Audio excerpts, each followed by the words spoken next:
Well, in about 1971, Dad came to War Eagle, and he lived in Lamar, Missouri, and he bought a piece of land for his family, my brother and sisters and I, to come down and be able to hunt and fish in the Ozarks. And we absolutely fell in love with War Eagle. When I saw the War Eagle River that was crystal clear, I said, this is my place right here, because I grew up on Muddy Creek in Lamar, Missouri, which was literally a muddy creek.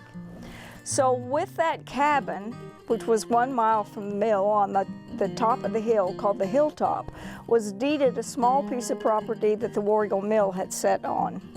There was nothing there, there was only a foundation, but there had been 3 mills on that piece of property before we rebuilt the 4th one. Now, War Eagle at that time, there was nothing there. The old stores, which there had been 2 stores down there, had been a thriving community back in the 1800s.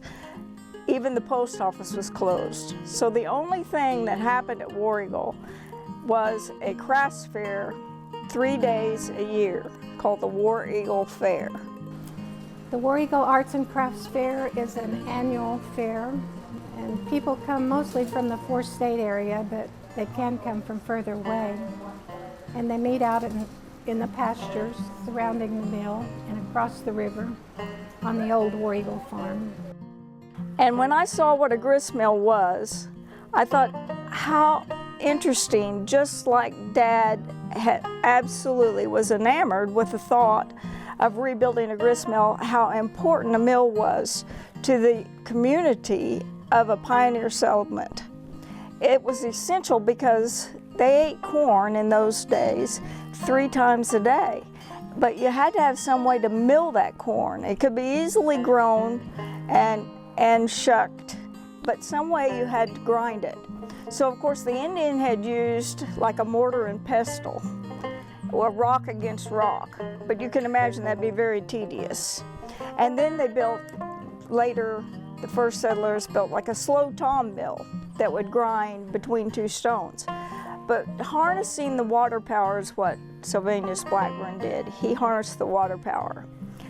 But Sylvanus and Catherine Blackburn had a very colorful history, I think.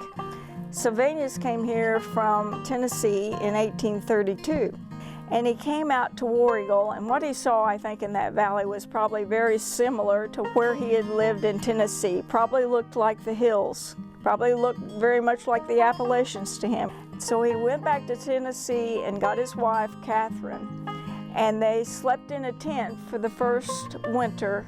And it is said that Catherine had a gun across her lap at night while the mountain lions clawed at the door of the tent. And as necessary to the settlement, one of the first things they needed to do was to build a grist mill to grind their corn. So they built a grist mill. And that mill washed away somewhere around 1848, and then he built it back. The second mill was burned by the Confederate soldiers during the Civil War, and his son built that back, and then it changed hands, and the Blackburn family no longer owned it. And in 1924, it burned mysteriously. But it was the end of a grist mill because people weren't growing corn in their gardens any longer and in their fields and taking it into a mill and having it ground. They were buying the finished product. Well, our experience at the mill today is grinding organic, non-GMO whole grains for our customers. They come out here to view the mill as a beautiful Arkansas landmark. It is truly a landmark in Northwest Arkansas and across the state and across the region. But our experience here is grinding grains for our customers. We also do many other things for our customers here today. When they come out here to the War Eagle Valley, many times they bring their families and they're hungry. So we get to delight them with a nice meal from the War Eagle Mill Cafe. I fell in love with the mill about a year ago, and it took me about 6 months before I came on at the mill. Elise Rennick owns the mill today, and I run the mill. She owns the mill, and I am the president of the War Eagle Mill. So I oversee all operations today, from our cafe to the first floor and second floor operations and gift shop, as well as our production facility down the road. War Eagle had a dirt road coming in. It had 2 dirt roads. There was no blacktop. There was the old bridge, 1907 bridge, and I literally had to drive at an angle because the rock outcroppings on the road, and it was so washed out to even get down to the mill. When we finally got Southwestern Bell to put us in a telephone, it was a 4-party line. We couldn't even get a private line, and the Southwestern Bell gal told me that she had no idea when we'd ever have a private line of War Eagle. So I started writing press releases. I worked with the Arkansas Parks and Tourism. I've attended governor's conferences. I joined the Old Mill Society. I studied the history of mills and shot pictures. I did a catalog and began what was to become now an icon in the state of Arkansas, the War Eagle Mill. And of course, all the time I was selling the mill, the picture of the mill on anything that would stand still. Artists and craftsmen came. I enlarged the War Eagle Fair to make it 4 days instead of 3 days. We had an antique and craft show in May.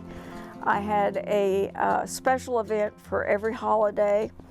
I wrote 5 cookbooks, and I wrote 5 more what I call the pantry cookbooks, smaller size, and then I don't know, 100 or more recipes for the labels.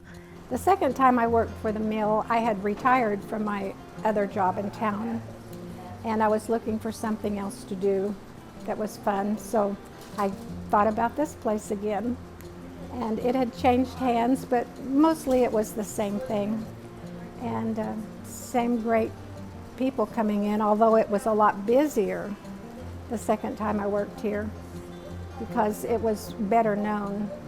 And a lot of customers were our repeat customers that kind of made it a tradition to come this way when they were on vacation because they had been here before and enjoyed it.